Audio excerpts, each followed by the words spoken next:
कोल्हापूर रत्नागिरी जोडणाऱ्या महत्त्वपूर्ण अशा आंबा घाटात अनेक दिवसानंतर आज पहिली देवरुख लातूर बस पुन्हा धावली। त्यामुळे प्रवाशांना मोठा दिलासा मिळाला आहे। आमदार भैया सामंत यांनी दोन्ही जिल्ह्याचे जिल्हाधिकारी यांना प्रत्यक्ष आंबा घाटात बोलावून तेथील स्थितीचा आढावा घेतला। त्यानंतर या मार्गावर एसटी बस सेवा सुरू करण्याचा आज निर्णय घेण्यात आला।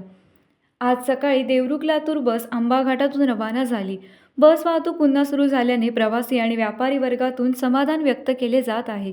आंबा घाटात खचलेल्या ओझरे खिंडीतील मार्गावर एसटी चालक वाहक यांना वाहन अत्यंत सावकाश चालविण्याच्या सूचना देण्यासाठी रत्नागिरी विभागाचे सहाय्यक वाहतूक नियंत्रक गणेश वायंदडे, सुनील माळी, चालक विश्वास कनवजे, यशवंत मयेकर हे आंबा घाटात खचलेल्या ओझरे खिंडीत थांबून आम्ही सुखरूप निघालो आहोत असे सांगतायत।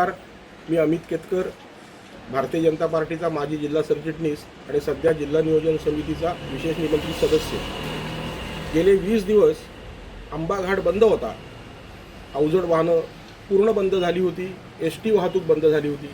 त्यामुळे सर्वसामान्य माणसाला हा प्रवासात आर्थिक भुर्दंड बसत होता।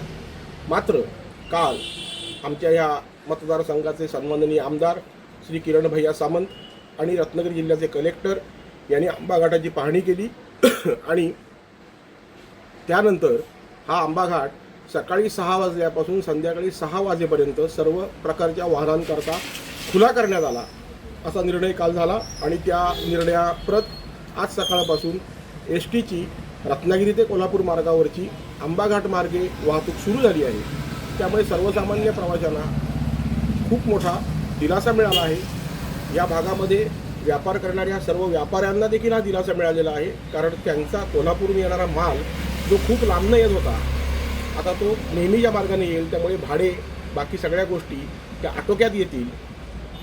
माननीय कार्यसम्राट आमदार श्री किरण भैया सामंत यांना या निर्णयाबद्दल खूप खूप मनापासून धन्यवाद। टाइम्स डिजिटलला लाईक करा, शेअर करा, सबस्क्राईब करा आणि बेल आयकॉन दाबायला विसरू नका।